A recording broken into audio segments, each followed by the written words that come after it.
right. So we are here today with Andy Ray Bridges. If you want to kind of introduce yourself a little bit and let the audience know kind of a little bit about yourself and where you came from. Yeah. My name is Andy. I'm going to introduce myself in a little bit more personal way since we're talking about mental health today.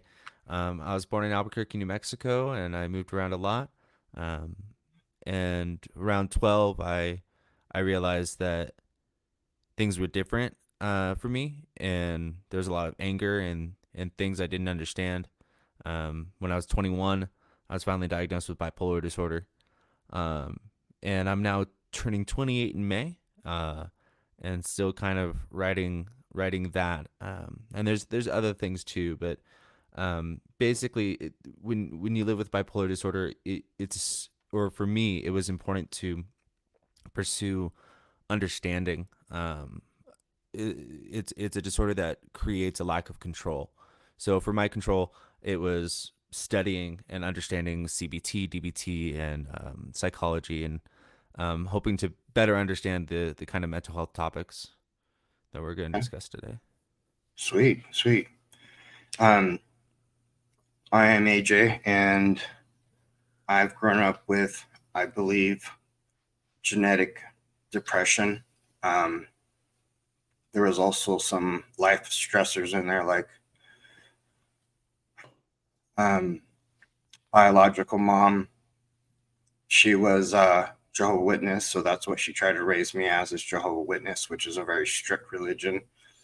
Um, I would say in school I was kind of looked at and called the weird kid because you're not allowed to be in the room while they do any kind of holidays or birthdays or anything. So everybody knew I had to leave and go to the office. Um, that that turned into bullies thinking, "Oh, he's the weird kid. I can pick on him." Then I would get into fist fights because I wasn't going to just get beat up, which got me in trouble. And then also, I think I had dyslexia or had dyslexia, and that makes it very hard to study and to want to learn because my it takes like a second longer for my thoughts and my understanding to start going. And so that made it a little bit tricky too, growing up in school and not having the greatest time in, say, reading or grammar or English. Um, my mom also, I believe, has bipolar and I think schizophrenia. And I might be wrong on one of those, but that's what I've heard from, um, other family members. But she also drank quite a bit, and she would get when she'd get mad at us, we'd get physically spanked a lot, hit a lot, or whatever. That was pretty rough to, go through as a kid. But um, I also, I've been out of the military since 2012. I did one tour in Afghanistan, and I got PTSD from that. I can't. I don't know if I necessarily understand it yet, but I'm dealing with it a lot better. I didn't know I even had it when I came home. It was not aware to me. But other than that, I mean, I've moved around. I grew up in California, born, raised there, and on my dad's side of the family and my my mom over here in New Mexico, um, they've always been a real big support in my life. So even though I had, say, one parent that was pretty rough, my other, step parents were great. My real dad was pretty strong and healthy to help me through some of my rough situations, and I appreciate that. So I want to give credit to where uh, family support is because that's huge. Oh, and if you hear my dog in the background, I apologize. She snores. I got my cat right here. She's clawing into the pillow, so we'll see if that picks up.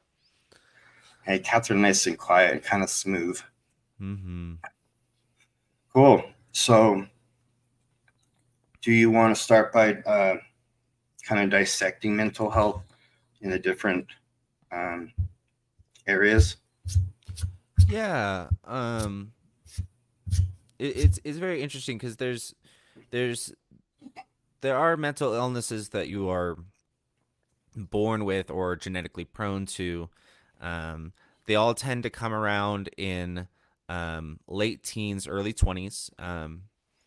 It's a little bit different for men than women. Um, a lot of them come about during college for young people because it's such a stressful time in their life. Um, Mhm.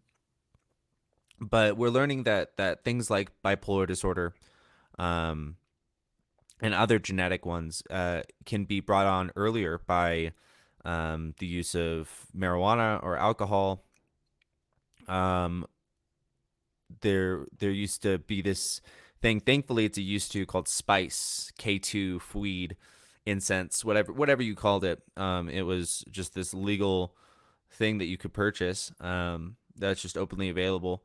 Uh, at one point, it was you had to be 18. It's like if you have to be 18 to buy it, that's clearly not incense anymore, right? That's not to burn in the corner in a bowl. Right.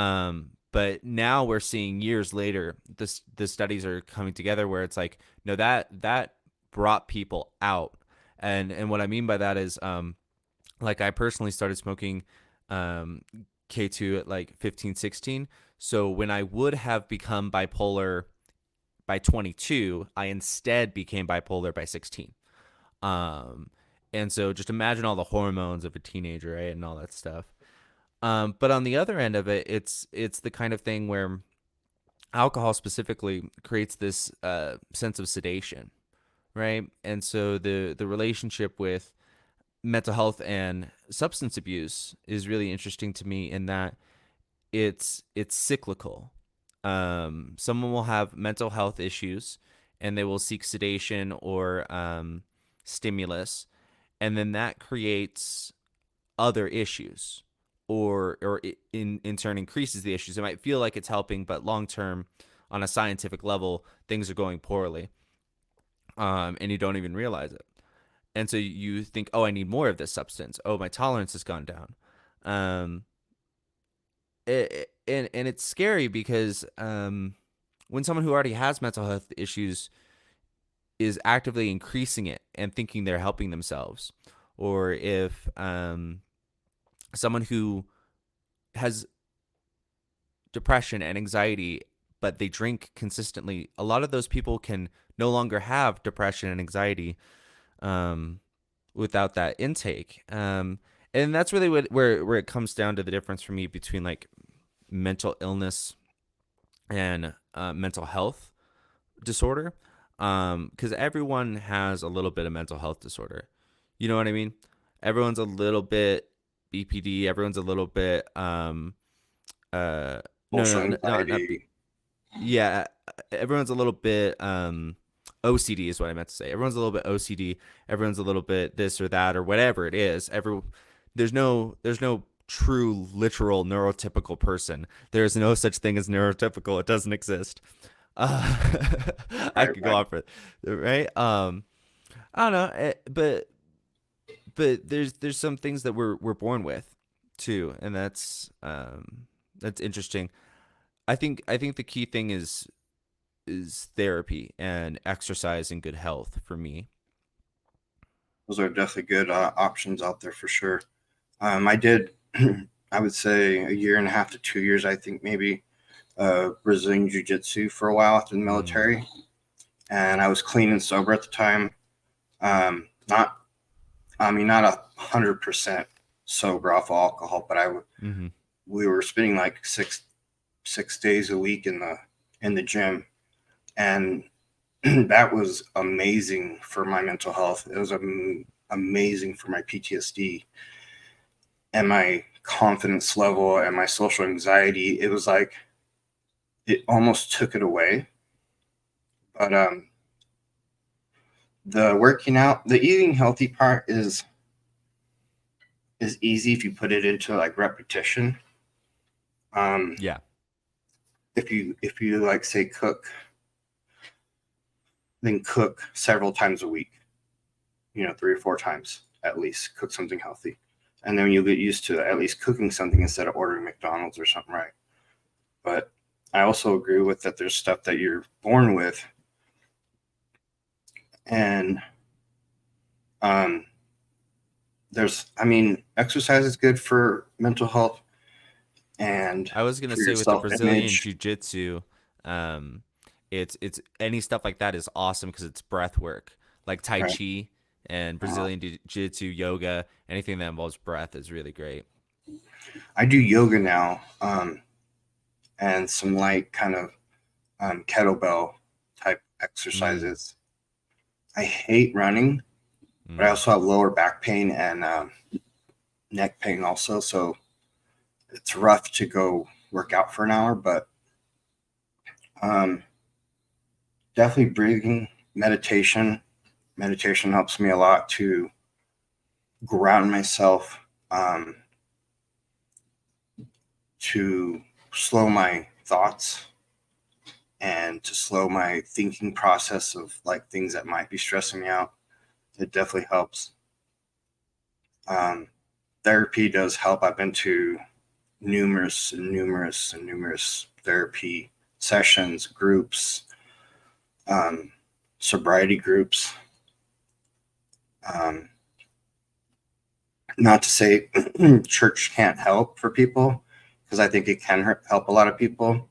I'm not big on organized religion, but I do believe a lot of spirituality kind of plays into our well being, whether you feel like something is out there or not.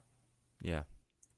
Um, and I think you have to weed out people who bring drama, Mm. people who like always have to talk about something negative or always have to talk negative about somebody else. I have to weed those people kind of out because it's a stressor. It Yeah. messes with my PTSD for sure. It also like when you're around hatefulness, hatefulness breeds hatefulness. And so when you have people in your life who talk and act that way, it's easier to also talk and act that way. Right. And you kind of get in like a mood and a flow of, if I watch too much news or something like that, then I'm like, oh, what's going on? And I'm in this foul mood because there's bad shit going on everywhere. But I had to kind of like limit what I pay attention to Yeah. and just be around people who are uplifting and encouraging instead of people who are like living in the dumps. But 100%. I I agree with you. I have a friend who would basically say the opposite. My good friend Jose Urrutia of Los Tamigueros, um, he what he said once was, and this is paraphrasing, but the people who are the least enjoyable to be around are the ones who are basically most likely to kill themselves. The heart of it was it takes work to be there for people, yeah, and it often takes more work for the people who need someone to be there the most for them. hmm Um, and that's also a really interesting way of thinking, right? I'm hmm personally at the point of life mask, right? hmm You're on an airplane, you put your mask on before someone else's.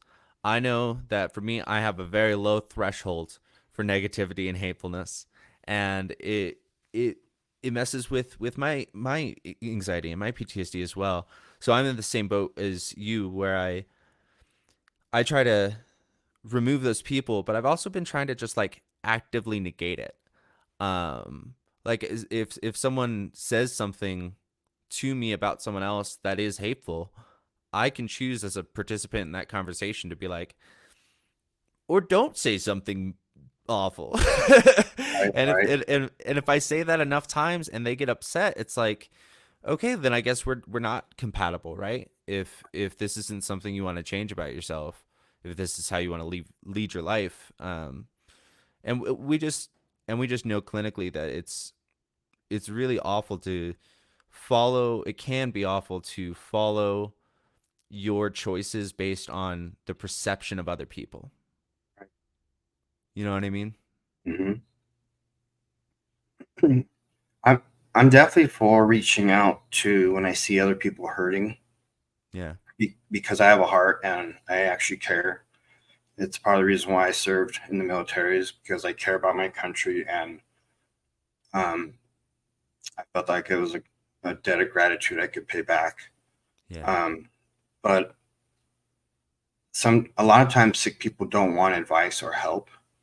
They want to keep just living in their feeling, Mm-hmm. and usually it takes them stepping up and saying, "Okay, I want to change this," or "I want to start over," or "I'm sorry for the things that I did while I was sick and drunk or whatever." And instead of being like, "Well, this is how I am, so everybody has to put up with it," well, you'll just end up being alone. Yeah. And that's not to be mean. It's just like I had to guard my own sobriety and Mm. PTSD from people who might make me feel like I need a drink because I don't like arguing about stuff, or I don't want to fight with you, or I don't want to discuss, I don't know, politics or whatever. Yeah. But that's just how I deal with it. No, 100%. And and from experience, I from my experience, I'd say that for me, it was very much, and it is always consistently choices that I have to make. No matter what Right. support or love or respect I get, if I don't choose to support and love and respect myself, I'm not improving, Right. and I'm continuing the negative behaviors. You know, I'm at that stage myself where I'm making positive choices to make my life better, like not drinking and eating well, and but then I'm also just actively not able to get myself to do basic yoga or get myself grounded enough to meditate. You know, and it's a choice because I know that I'm terrified of success. And so I am self-sabotaging, right? I'm it doesn't feel like a choice, but I'm choosing to not do all these things that are really important to me and will help me because I don't want to succeed because that scares me. Um which is, is more of a tangent than anything. Just found it interesting with that concept of choice. No, I totally agree too with that. That my behaviors. Okay, so I've quit drinking. I think 8 years ago. I quit smoking cigarettes about 5 years ago, and Mm, I mean I've quit and then went back and quit and went back. Every time something I thought was catastrophic in my life happening, a divorce or whatever, I always fell back on the easy things to subdue me, get me out of my mm, mind. But those were always the worst ones. And I think alcohol, for me personally, I I've tried numerous different types of drugs, mm-hmm. like numerous, and the only one that always got me into trouble was alcohol. Yep. Always. Mm-hmm. That right there is key for anybody's mental health. If they want to get better. Is if you're drinking, just don't.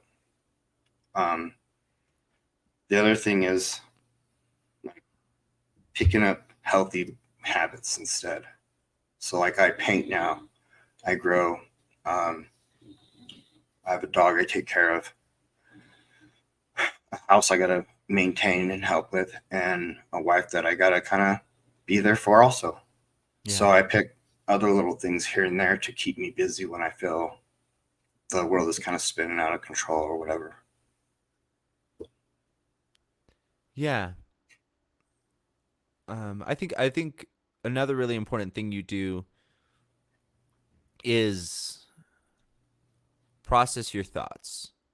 I can from what you said with the with knowing that you meditate and the way you think, the way you talk is that it's like this borderline between healthy distraction and a new addiction, right? At least for me, it's right now it's my phone, it's my technology. I'm addicted. Like it's hard to not. It's physically hard to not to D&D podcasts.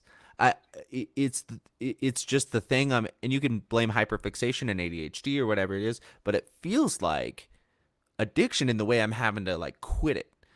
And um I don't know, I just it's so important to take time to allow yourself to do nothing.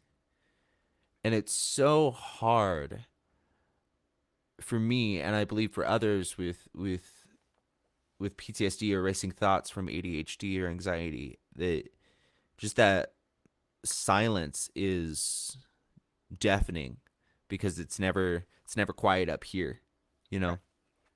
And I think that's what that alcohol does is it helps support the silence of not having those racing thoughts. It slows your thoughts down, but it also fucks with your decision making. Right. I apologize. It messes with your decision making, and that's uh, I'm sorry. Yeah. No, no, you're good. You're good. I'm on my phone probably constantly. Also, I don't really care for the social media aspect of it because I'm not a big sharer of my Mm, world, my life, my same. everything. I'm more of a share the music and concerts I go to because the music, which I listen to every day, it puts me in a good mood. It gets me Hmm. kind of more motivated. It gets me um, feeling like I have a pep in my step just because the atmosphere and the sound, and it's easier to clean and do dishes when you got some music going or whatever. So I do little things like that too with music, um, and I like to share stuff that makes me feel good. So, but I am definitely, I would say, addicted to my phone, and there's things that I purposely do.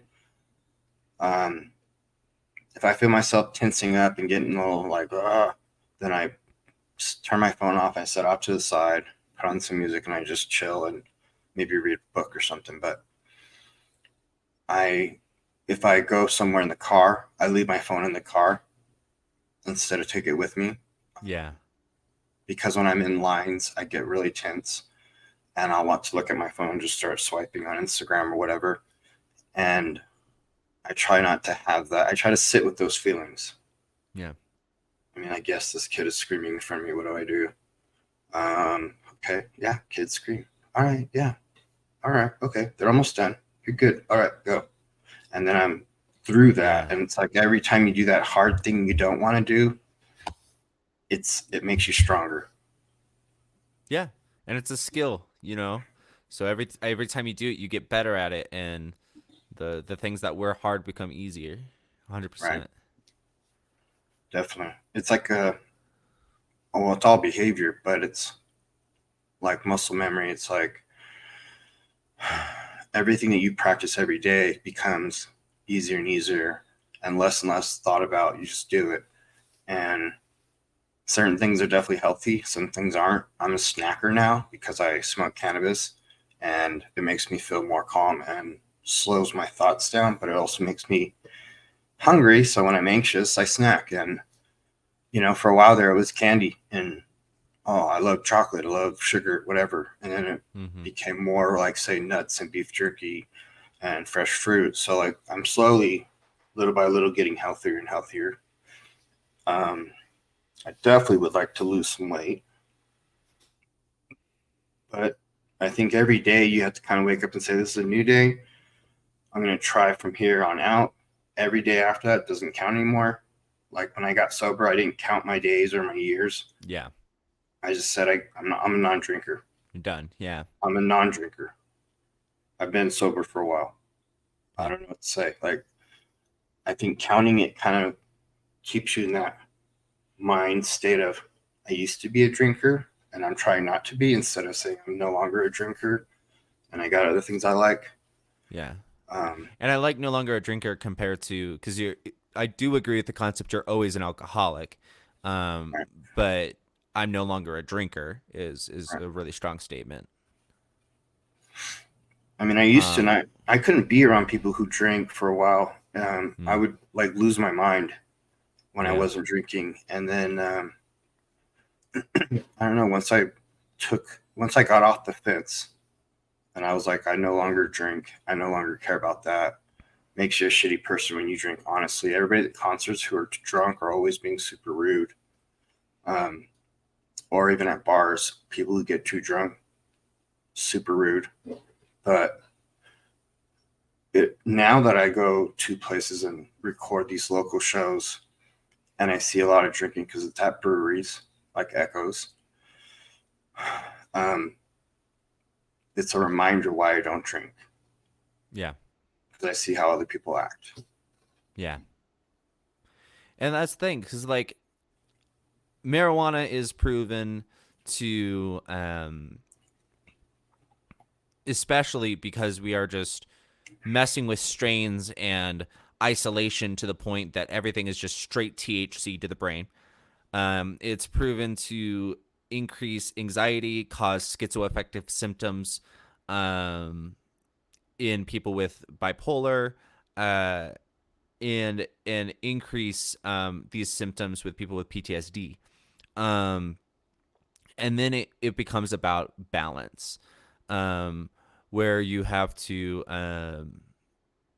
do edibles because they affect the brain less, lean towards CBD for the body aches. And they say, like, basically they want you to take edible gummies at night, and that's your marijuana intake, other than CBD, right? That's your THC intake for specifically insomnia. Obviously, there's middle areas in all this, but I guess my point is that even with all that harm and harm reduction that we can do there, there's nothing like that for alcohol. There's no harm reduction there. And marijuana isn't having us go out and kill people in accidents. It isn't having us get in fist fights, or it's not making us get into situations where a sexual assault occurs. You know what I mean? Right. On either end, and marijuana doesn't cause people to act like that. Alcohol does. It's just it's so bad for Right. for your brain and for your life. And but I think that's like the real distinguishing factor is something like marijuana is safe, and so it feels safe. But then at the end of the day, when does it become counterproductive?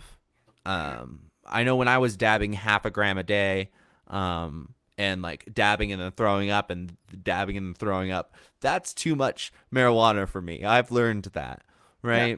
right? But it's an interesting thing because it really does help with physical pain. It really does help with anxiety and focusing your mind and doing all these things. But who can smoke? Who can't smoke? How much is right? How much is what is the right strain for what disorder? And we just don't have this actual research yet. Right. And see, for me, it someone might say, well, this is another substance other than your alcohol. You just smoke every day and you're still an addict or whatever. But it's like, Mm, I think everyone individually, uh, things affect them differently. That's why some people can have 2 beers and go home, whereas some people have to have 12 or more. And I've I've done cocaine, I've tried meth, I've done LSD, I've done opium, I've done ecstasy, I've done mushrooms, and I did this all in my 20s and my probably early 30s. No, mostly 20s. And I have already mental health issues that I was born with. My mom has schizophrenia, biological mom, but I haven't had any symptoms of that. I think everyone should know their own where they feel, okay, good, I'm all right. I'm all right here. If you can't stop yourself, that's probably not a good solution for you. And then you can even get a basic conversation. Let's say someone drinks on the weekends, but they only drink on the weekends, and you say your health and your anxiety would be improved if you quit drinking, and then go, I can't do that. It's like, you can't. Isn't that worrisome? Is it, um, when so much of our average people, it's like repulsive. Like gluten. People are the same way about gluten. Oh, I can't go without gluten. I would die. It's like, well, then, are you addicted to gluten? You know what I mean? Like, are you, do you, can you not live without a hostess? And not in a way that, like, you don't have to quit gluten, you don't have to quit live your life, do whatever makes you feel good and your body feel good, but like, it's just interesting to me the how tightly we hold to these things as humans. Well, a lot of it's been disinformation from our own government saying, Hmm. all this stuff's horrible for you while they're still testing it on, soldiers, or bringing in cocaine by the, megaton and blaming it on, street dealers and stuff. It's all Yeah. this like, oh, weed's good bad for you. It's going to make you rape people and stuff. And watch out for, people like this or whatever. And it's like, the media is only good for scaring you and riling you up. And, oh my God, the immigration's worse than it is ever. And all this other stuff. And you're like, it's always been bad. It's always been like this. But certain things get more attention and kind of get more elaborated on the media, and that's always irritated me that there isn't like truth behind it, because they've been studying the medical stuff for it for decades, but over in Israel, and Mm. the US is like, no, we don't want to look at it. And the whole drug restriction or scheduling, they don't even try to like prove that it's horrible for you. They're just like, no, it's scheduled, whatever. And if we had proper regulation and actual scientists, no offense to the scientists who work on this stuff, actual scientists working on it, a minimum in quantity, if not quality, then we could be finding solutions. Right. We could be finding isolations of terpenes that help with glaucoma without causing someone to get high. We could Right. really be doing some amazing clinical work on chronic pain and inflammation, all without people getting high. But we don't have those options properly because it's all like privatized. We don't have the big support. Right. Um, I don't understand this war on medical marijuana. I just am looking forward to a time where someone can get a gummy from a store, or get prescribed a pill for anxiety that is based out of marijuana. You know what I mean? And is clinically tested.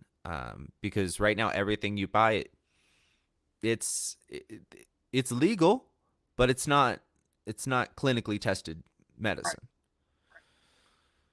Well, not everything is actually separated. Most of the time, you're just buying the plant itself, and it's all Hmm. mixed in there. Yeah. Um, and I do say each strain makes you feel a little different, and they all Hmm. help. The thing I notice with at least cannabis is my tolerance goes way up when I smoke, but then it drops pretty quickly to where I can wait an hour before I take another hit, and then I'm good, and then I keep going. Whereas some people may have to sit there and smoke and smoke and smoke and smoke. I don't necessarily need to do that, and it's never got me in trouble. Like, I never gone to jail for weed or anything. It Yeah. doesn't make me drink. I don't, when I smoke and then go do errands. I don't swerve. I don't get pulled over. I'm not causing accidents or anything like that. I am a fan of safe marijuana use for people with history of addiction. I think it's wonderful. Um, I think it helps give the compulsion and the desire somewhere to go when like club soda isn't enough. Um, Mhm. I think it just I think dabs are my only scary thing there. Like if someone is a meth addict, but then they're switching over to doing dabs, that's gotta feel real similar. You know what I mean? Compared to like an alcoholic who's now smoking a bowl is is less of a trigger for relapse. You know what I mean?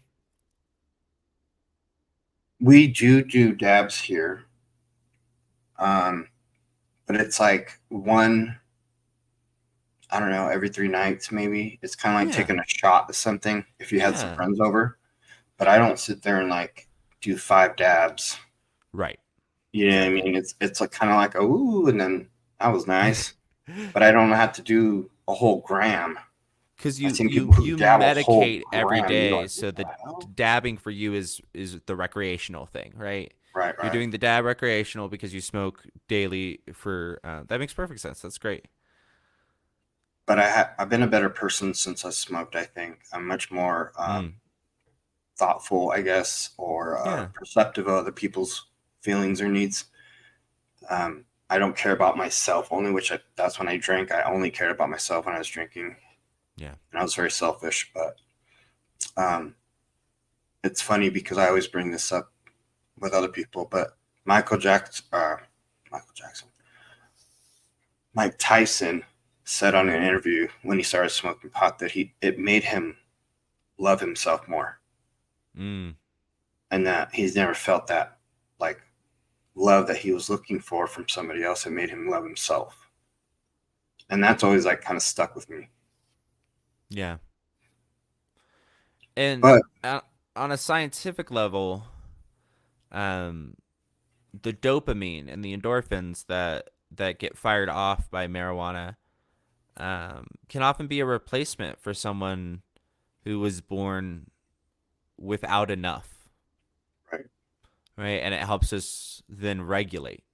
hmm Um, but then there's that little double side of the sword, which is that currently in the state that it is, what it creates is a sedation cycle, which is really interesting to me. So like if you are not feeling the happiness, so you add some stimulation. Your body goes, "Oh, we have so much stimulation. Let's add more sedation." And right, sedation to the brain is depression.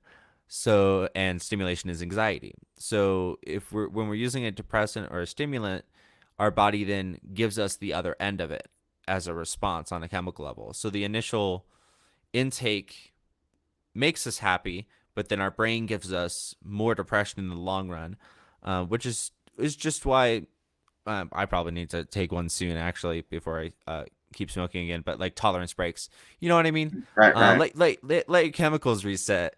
uh, Homeostasis. yeah, homeostasis. That's the thing. Yeah, but then, like you said, everybody's body is different. So like you, for example, might have found your homeostasis. You might have Right. found the right amount of marijuana for you to smoke. We don't know. Yeah. Because I don't try to get just lit and blazed out of my mind Mm, all day long. It's uh, it's kind of like if someone could drink responsibly at a barbecue, they have a beer. I don't know, one an hour. yeah, You know, that's like the recreational time frame of like. For me, when I drank, I could drink 3 beers in an hour. I mean, it yeah, was just going down, and there's no stopping. But when I smoke, I can smoke a little, walk away, go do chores or whatever, tend to my plants or paint, um, yeah. and then I can come back and have another little bit and keep going. I don't need to get annihilated to get through the day. Rickety, rickety, wrecked. Yeah. Right. No, and I don't think cannabis is the key for everyone. I don't know about as much as with bipolar or even schizophrenia. I know it's more of a touchier subject for if you have those traits, they tell you not to smoke. Oh Um, yeah. I also don't fully agree with the pills because they're kind of like testing them on you instead of knowing this one does this. They're like, here, try Lithium. this, right? And it just kind of Yeah. dulls me down to where I'm Yeah. like Oh no. 50% of myself, 50% energy, 50% motivation. And I'm just like, man, like I know you're getting rid of the anxiety, but now I feel drunk without the high Yeah, being buzzed. the fact of the matter is that in my opinion as a non-professional, that the only people who need medication are people with mental illness. I think benzos are great. Therapy is better. Exercise is better. Right. PTSD can become complex PTSD. It can get real serious. Do what you need to do there. But for general anxiety and depression, it's almost consistently counter beneficial for people as far as I've seen to play the games with the medications and this and that, because at the end of the day they're not working on the thing that's causing the depression or the thing that's causing the anxiety, um, which if you're born with it is a dopamine imbalance, right? Which is uh, it's about doing the things that you're actively doing. That Yes. we've discussed already. Yes. Because you got to work on yourself. And whether it's me snacking too much or not doing my yoga routines and my exercise or slacking on my hobbies, I had to constantly tell myself, you need to do something. You need to go over here. Mm, You can go do this. yeah, Why don't you work on that? Because I had to almost self talk. yeah. Um, I mean, I think there's still massive hope for people who are listening that deal with alcoholism, who deal with, say, mental health, Yeah. um, because distracting the brain with something good or something healthier, pay Mm-hmm. attention to your kids, um, Mm-hmm. start an art project, take care of plants or something, have animals. Animals are great for mental health. And then just turn around being appreciative of the people who are still standing around, wanting to hug you, because sometimes when you're mentally sick, you don't see how much people are trying to help you and you're pushing them away. So I try to look around and say, hey, I'm happy for the people I have in my life.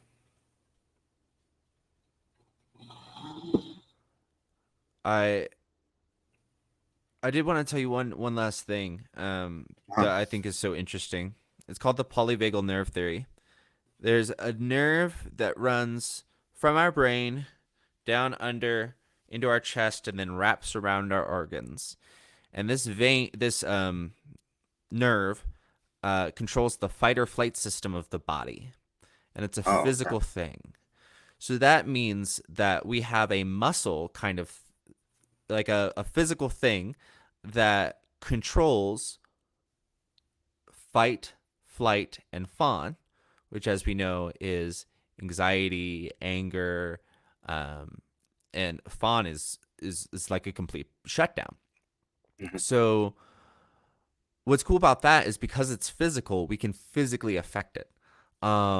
So ice, tipping your body's temperature, amazing. Putting physical, like an ice pack on your chest, will physically calm down that nerve.